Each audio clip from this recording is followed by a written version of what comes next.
The power of prayer. Michael lived alone in a cramped apartment whose walls bore 1,000 whispers of hope. Tiny scraps of paper, taped here and there, held verses of scripture and names of people he prayed for. Neighbors he scarcely knew, church friends who have drifted away. Each dawn he ran his fingers over those notes, his murmured prayers rising in the half-light. Each dusk, he knelt beside his creaking bed, pleading for the chance to provide for a family of his own. Year after year he prayed, yet opportunity slipped through his fingers like sand through a clenched fist. He wanted a job that meant something, a role to support a wife and children he had not yet met. But no one hired him. Bills multiplied. His old car finally gave out. He watched from the pews as friends married, had children, built careers. In the silence of his apartment, he wondered if God was listening at all. One evening, weary from another fruitless job hunt, Michael knelt with trembling shoulders. "Lord," he said with defiance in his voice, "this may be my last prayer. I've done this so long and received nothing. I'm finished with you."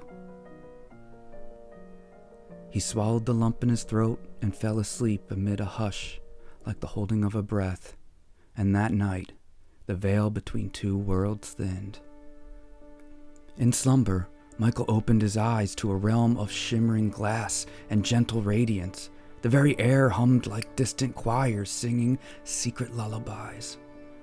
An angel stood before him, tall and terrible in beauty, eyes warm but piercing, as if they saw through every doubt that clenched his heart. "Michael," the angel said, voice like a distant harp, "why have you stopped praying?" Michael's bitterness stirred. "I've prayed for years and nothing changes. My words rise and vanish into empty air."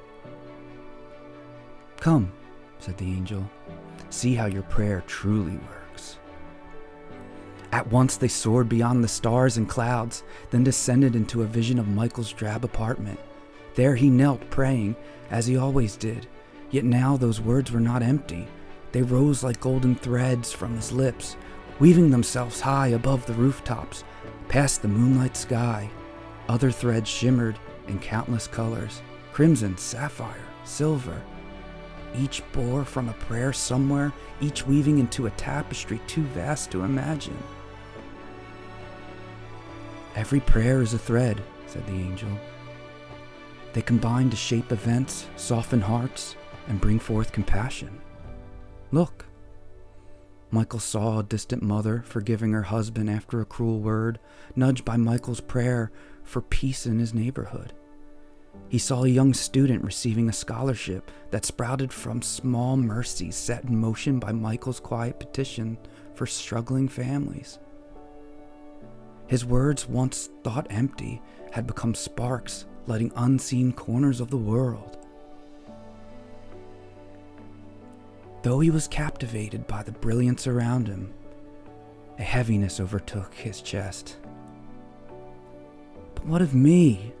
Michael asked. "I've remained jobless, hopeless. What good is prayer to my own dreams?"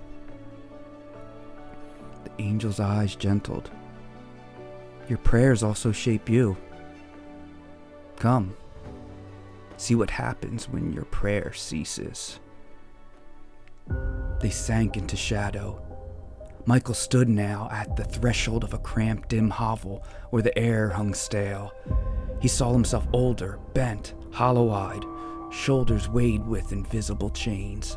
His future self trudged through life without prayer, without hope, each breath like a sigh into emptiness. Angels approached with unseen gifts, job leads, helpful strangers, small kindnesses waiting to blossom. But a swirling darkness ringed the future Michael's heart. He never noticed them. Blessings bounced away as if repelled by a shield of despair. Without prayer, no light enters. He walked blind and bitter, seeing only obstacles, never opportunities. The angel pointed to a gray afternoon scene. Michael's future self slouched through a park, head down, boots scraping the pavement. On a bench sat an old woman, weeping softly. She clutched at a worn grocery bag, its meager contents spilling, an apple gone soft, a half loaf of stale bread. She radiated a subtle silver light, a thin divine thread rising from her heart. It beckoned, shimmering faintly. Yet future Michael passed her by as if she were a stone. "How can he ignore her?" young Michael said, anguished. "Why won't he help her?" "Because prayer keeps your heart tender," said the angel.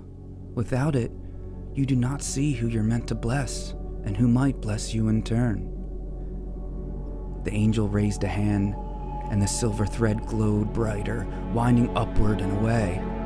"Follow it," he said, "and see what might have been." They followed the thread through bustling streets and lamplit windows, through whispers of laughter and sighs of sorrow. Finally, it led to a radiant vision. Michael saw himself again, but this time he stood straighter, eyes alight with purpose, voice steady as a well-tuned string. This Michael wore no crown of wealth, nor carried a trophy, but fulfillment shone through him as surely as sunlight through stained glass.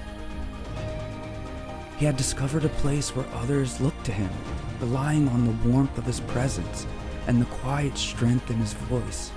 In that role, whatever shape it took, he found the peace of heart aligned with divine purpose. He found a family too, not necessarily tied by blood, but by gentle bonds of shared prayer and trust, woven over countless moments of faithful giving and receiving. "Is that me?" Michael asked, voice trembling. "How did I become that?" The angel's reply was soft. "Not by gaining every desire overnight, but by keeping your heart open through prayer. As you trust God, you learn to recognize the blessings He sends. You begin to help others, guided by whispers you sense only when your soul is still listening. In time, these faithful acts forge the very path that leads you to the future your soul truly longs for." Michael watched as his fulfilled self knelt beside the same old woman from the park. In this vision, he offered her bread and a gentle word. She smiled, tears shining like pearls. That small kindness sparked another thread, another answered prayer. 1,000 moments connected, weaving a pattern so intricate and grand that Michael could scarcely breathe at its wonder.